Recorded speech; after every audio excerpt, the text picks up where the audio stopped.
Hello বন্ধুরা, কেমন আছো? সবাই ভালো আছো তো? আজকে চিকেন বাহারি করবো, তার জন্য মাংসটাকে আমি মেখে নেবো। টক দই দিয়ে দেবো, এখানে 100 গ্রাম মতো টক দই আছে।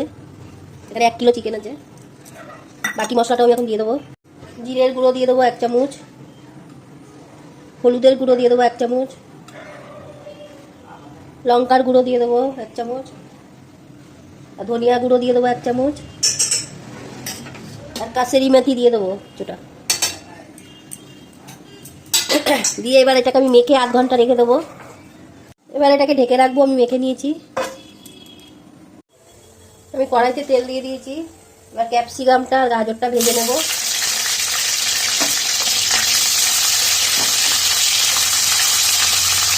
কিছুটা পেঁয়াজও ভেজে নেবো, ওর সাথে ভেজে তুলে নেব। সামান্য একটু নুন দিয়ে দেবো। এবার এর মধ্যে টমেটো দিয়ে দেবো। টমেটোটাকেও ভেজে নেব। ভেজে আমি তুলে নেবো এটা। এবার আলুটাকেও ভেজে নেবো। তোমরা আলু নাও দিতে পারো, আমি অল্প করে আলু দিচ্ছি। আলুটা আমার ভাজা হয়ে গেছে। এবার ফোড়নে আমি গোটা গরম মশলা, তেজপাতা দিয়ে দেবো, আর কিছুটা পেঁয়াজ দিয়ে দেবো কুচনো। দিয়ে এটাকে ভেজে নেবো ভালো করে। পেঁয়াজটা আমি ভালো করে ভেজে নিয়েছি। এবার বাকি মশলাটা দিয়ে দেবো। পেঁয়াজ, আদা, রসুন, কাঁচা লঙ্কা পেস্ট দিয়ে দেবো। দিয়ে এটাকে ভালো করে কষাবো।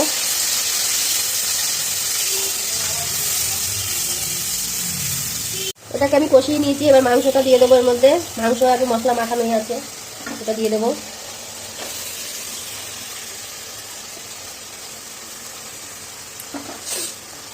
আর নুন দিয়ে দেবো পরিমাণ মতো। তখন নুনটা আমি দিইনি, জল বেরিয়ে যাবে বলে। এখন নুনটা দিয়ে দেবো। দিয়ে এটাকে ভালো করে কষাতে হবে। এবার ঢেকে ঢেকে আমি এটাকে কষিয়ে নেবো মাংসটাকে। এবার ঢেকে দেবো। গ্যাসটা মিডিয়ামে রেখে কষিয়ে নেবো। ঢাকনাটা খুলে নেবো। আবার একটু ভালো করে নাড়িয়ে দেবো। এবার একটু চিকেন মশলা দিয়ে দেবো,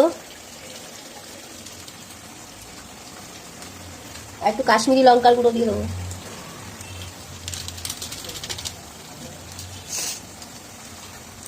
দিয়ে আবার একটু ভালো করে নাড়িয়ে দেবো এটা।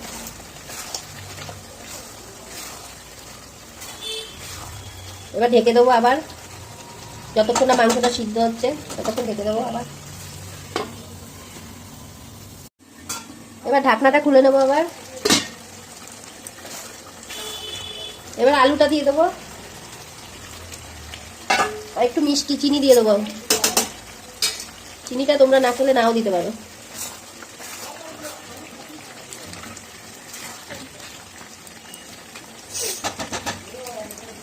আবার ঢেকে দেবো।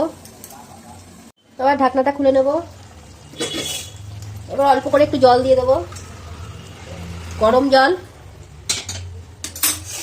দিয়ে এটাকে ভালো করে নাড়িয়ে দেবো।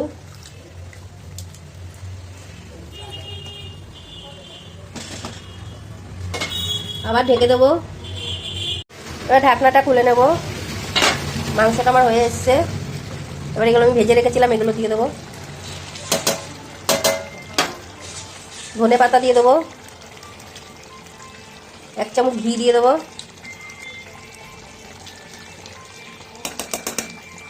মাংসটা আমার হয়ে গেছে। এবার নামিয়ে নেব। চলো নামিয়ে তারপরে দেখাচ্ছি।